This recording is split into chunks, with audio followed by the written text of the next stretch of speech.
ছলনা যদি করতেই হয় সেটা ঋষভ পান্তের মতো করাই ভালো, যেটা তিনি করেছিলেন 2024 সালের টি-20 বিশ্বকাপে।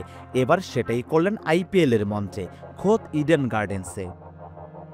12 ওভারে কলকাতা নাইট রাইডার্সের স্কোর তখন 149। ক্রিজে অধিনায়ক আজিঙ্কা রাহানে ও ভেঙ্কটেশ আয়ার দুজনই তখন এমন ছন্দে মনে হচ্ছিল ব্যাটে নয়, আগুন ঝরছে। যদিও জয়ের জন্য তখনও 90 রান দরকার 48 বলে। হিসাবটা কঠিন ছিল না যদি ছন্দটা ঠিক থাকতো।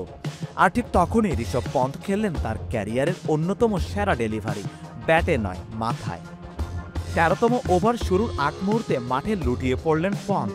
চিত্রনাট্য এমন যেন কোমরে ব্যথা, চোখে আতঙ্ক, দলের ফিজিও ছুটে আসছেন। টেলিভিশন ক্যামেরায় ধরা দিচ্ছে অধিনায়কের কষ্টের ছায়া, কিন্তু আসলে ওটা ছিল এক নিখুঁত পরিকল্পনার অংশ। সময় নষ্ট করতে চেয়েছিলেন তিনি ইচ্ছে করেই, কারণ একটাই, কলকাতার মোমেন্টাম নষ্ট করতে হবে। ম্যাচ শেষে খোলাসা করলেন নিজেই। লখনৌ সুপার জায়ান্টসের অধিনায়ক বললেন, ওদের মোমেন্টাম খুব ভালো ছিল, আমাদের কিছু একটা করতেই হতো, ভেবেচিন্তেই সময় নষ্ট করেছিলাম যাতে কেকেআর মনোসংযোগ হারায়। আর সত্যি তার পরের দৃশ্যপট যেন কোনো থ্রিলারের চেয়ে কম কিছু নয়। ওই ওভারেই আউট হয়ে গেলেন রাহানে, আর সেখান থেকে বিরাট ধস নামল কলকাতার ব্যাটিং ইনিংসে।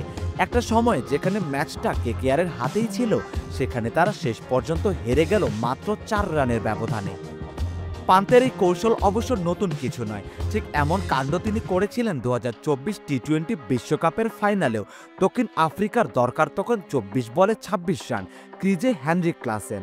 ছন্দে থাকা ক্লাসেনের সামনে হঠাৎই হাঁটুর সমস্যা দেখালেন পন্থ, ডাক পড়ল ফিজিওর, থেমে গেল খেলা। ফিরে এসে প্রথম বলে ক্লাসেন সাজঘরে ফিরলেন, ভারত ম্যাচে ফিরল, পেয়ে গেল বিশ্বকাপটাও। পান্থ তখন ছিলেন শুধুই উইকেট কিপার, আর এবার উইকেট কিপার কাম অধিনায়ক। চরিত্র বদলেছে, কিন্তু বুদ্ধি সেই পুরনো ছন্দেই বাঁচছে।